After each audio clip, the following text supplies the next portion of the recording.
Lasem, sebuah kota kecamatan di pantai utara Jawa, sekitar 10 km sebelah timur kota Kabupaten Rembang, Jawa Tengah, merupakan monumen dari sebuah kekayaan sejarah, seni budaya, filosofi, dan pasang surut kehidupan kerajinan batik yang mengguratkan harmonisasi multikultur.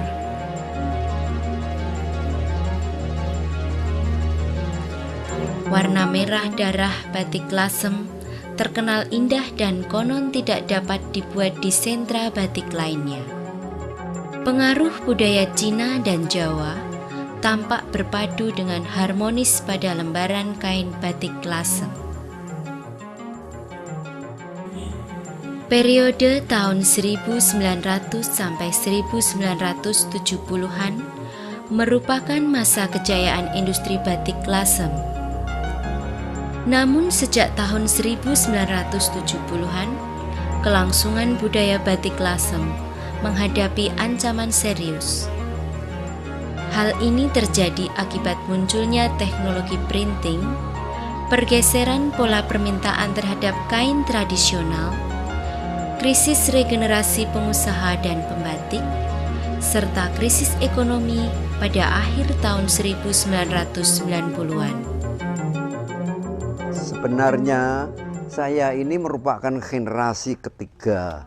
Dulu yang mulai mempunyai perusahaan batik itu engkong saya, entah kira-kira pada tahun 18 berapa, tapi saya tidak tahu bagaimana hasilnya dan sebagainya. Tapi pada ayah saya waktu mulai kerja tahun 1923, perusahaan ayah saya besar sekali. Omset penjualannya meliputi seluruh Nusantara. Di Sumatera, Sulawesi, Kalimantan, bahkan ke Malaysia juga, misalnya di Kuala Lumpur, di Penang, di Johor dan sebagainya, bahkan lebih jauh lagi sampai ke Suriname. Tapi perusahaan ayah saya berjalan lancar terus sampai tahun 1942 ketika Jepang masuk kemari. Karena kekejamannya Jepang tadi, terpaksa ayah saya tidak berani meneruskan pekerjaannya, berhenti sama sekali. Jadi perusahaan terbengkalai sampai zaman revolusi tahun 45. Perusahaan batik berjalan mulus sampai tahun 98 pada waktu pemerintahan Presiden Soeharto jatuh, maka terjadi krisis ekonomi. Jadi setengah mati batik itu hampir bangkrut. Jadi semuanya di Lasem sebelum krisis moneter itu ada 100 lebih industri batik di kota Lasem. Tapi pada waktu saat itu pada tahun 98 krisis moneter itu tinggal 12 orang, semuanya gulung tikar.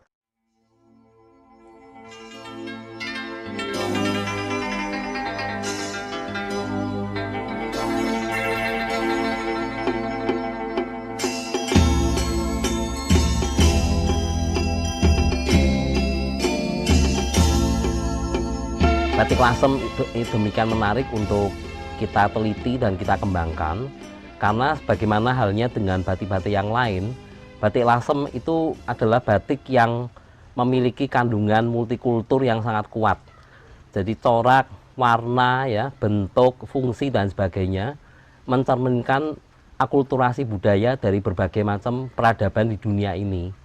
Ada pengaruh-pengaruh dari budaya Cina atau Tionghoa, ada pengaruh dari India, pengaruh Jawa tentu khususnya, ya, pengaruh dari Belanda, ya, pengaruh dari Champa atau Vietnam, dan ada juga pengaruh-pengaruh budaya yang sifatnya lokal.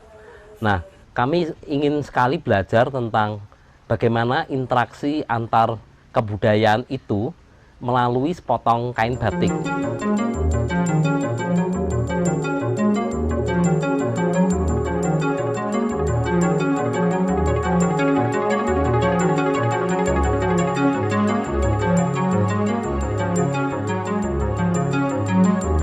Tentang sejarah batik Lasem itu kami memperkirakan sebetulnya pada masa Majapahit itu batik itu sudah dipakai di Lasem sini, tapi dia punya motif itu masih seperti Mataraman lah, ya, seperti warna soga coklat biru ya, kemudian ada putihnya, persis seperti yang di Jogja kita lihat. Karena waktu itu Lasem merupakan sebuah kerajaan kecil dengan ratu atau kepala kerajaannya itu adalah Ratu Indu ya, sepupu dari Raja Hayam Wuruk. Baru pada masa berikutnya tahun 1413 mendaratlah armada dari Cheng Ho, laksamana dari dinasti Ming yang beragama Muslim, waktu melakukan muhibah itu di berbagai belahan dunia, termasuk di Pulau Jawa. Nah, pada saat itu menurut kitab Babad Lasem atau kitab Badra Santi, seorang kapten dari kapal Cheng Ho yang bernama Binang Un itu memutuskan untuk tidak melanjutkan perjalanan bersama Laksamana Cheng Ho. Setahun kemudian beliau datang ke Lasem dan bersama keluarganya, istri dan anaknya ya, dengan membawa rombongan kesenian. Nah, istri dari Binang Un yang disebut dengan Putri Nalini ini yang dikatakan mengajarkan batik Lasem.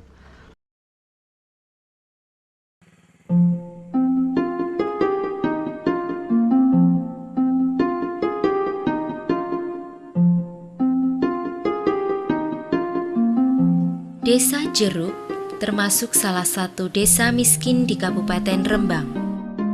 Dari 400 lebih rumah tangga di Desa Jeruk, sekitar 70%-nya tergolong keluarga miskin. Kondisi sulitnya perolehan air menyebabkan 80% wilayah Desa Jeruk merupakan tanah kering, sedangkan sawah yang ada merupakan sawah tada hujan.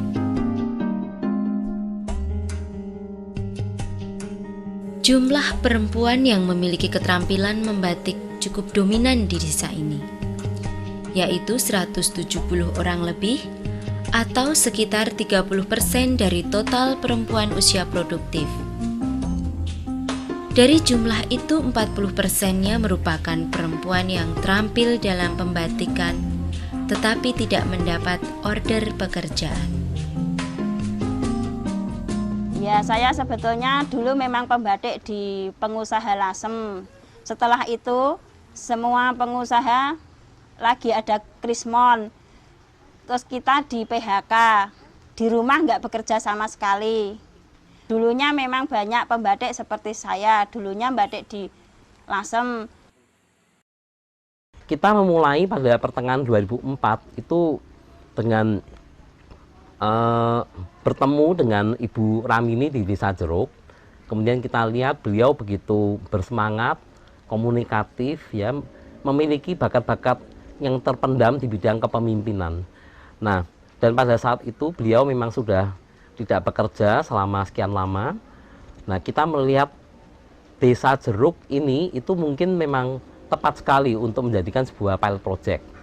Kami punya pendapat bahwa kita perlu mengambil satu daerah ya yang untuk kita teliti, yang bukan merupakan tempat pembatik-pembatik yang sudah handal ya, yang mahir, yang sudah sangat terampil. Tapi sebaliknya justru kita harus berangkat dari pembatik-batik yang biasa saja ya, daerahnya tertinggal, sumber dayanya itu terbatas ya, tapi jumlah pembatiknya itu banyak.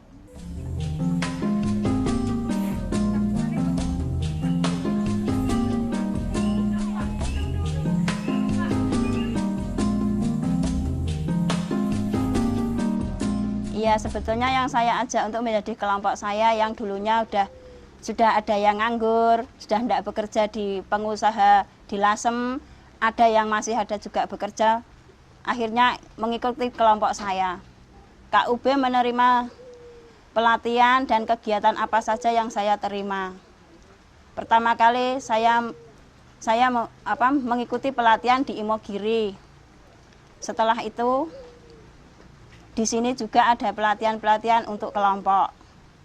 Kita kemudian mencoba membuat berbagai mapping atau pemetaan kebutuhan-kebutuhan apa yang diperlukan untuk pemberdayaan kelompok ini. Dari yang sifatnya teknis seperti pewarnaan, pengembangan desain, ya, pengembangan kemampuan di bidang manajemen, keuangan, pemasaran, negosiasi ya. Kemudian juga yang penting memahami itu kebijakan pemerintah yang kondusif untuk pengembangannya. Kelompok juga menerima pendidikan, kepemimpinan dan apa saja yang sudah saya jalankan. Di kelompok kami mengusahakan pewarna alam dan warna kimia. Yang pertama warna kimia kita bisa membuat secepatnya juga. Dan batiknya ada yang halus, ada yang kasar. Kalau yang alami itu memerlukan waktu yang lama. Tidak mudah seperti yang warna kimia.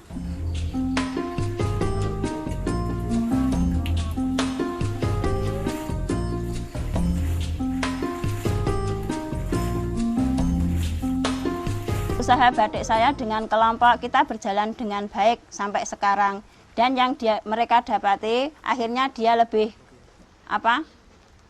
batiknya lebih bagus, lebih pandai, dan juga bisa berpikir ini bagaimana batik ini jadinya bagaimana, dan sampai sekarang.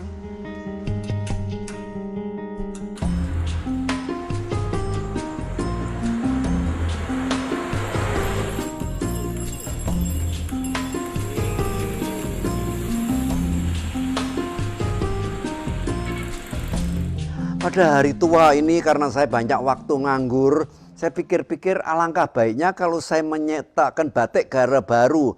Saya pun coba menuliskan huruf-huruf aksara-aksara Mandarin dalam kain mori, sehingga akhirnya saya menciptakan batik yang kombinasi ada hurufnya Mandarin di atas dasar batik asli Lasem, misalnya Sekar Jagat, Latoan dan sebagainya. Dan akhirnya laku keras sekali, sehingga 100 potong tuh habis. Sekarang menerima pesanan, saya gak bingung bagaimana saya harus menangani ini.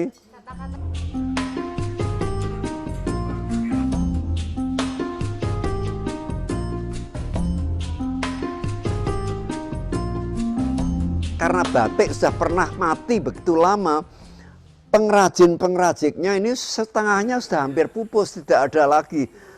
Mereka sudah sepuh-sepuh, sudah umurnya 50 tahun ke atas. Kami sendiri, bagi saya sebagai seorang pengusaha, bukan saya menyombongkan karena punya duit, saya tidak khawatir akan kapital. Tapi yang saya khawatirkan yaitu tenaga kerjanya. Tenaga kerjanya minim sekali.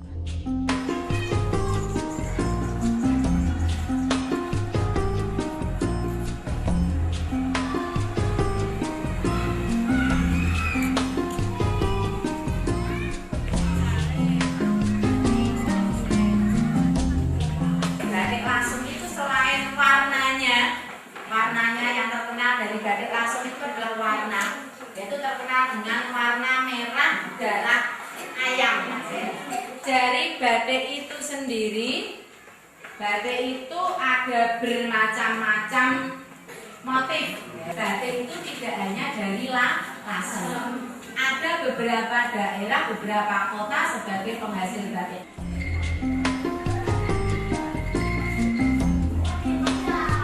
Regenerasi memang merupakan sebuah kendala yang sangat signifikan sekali yang harus kita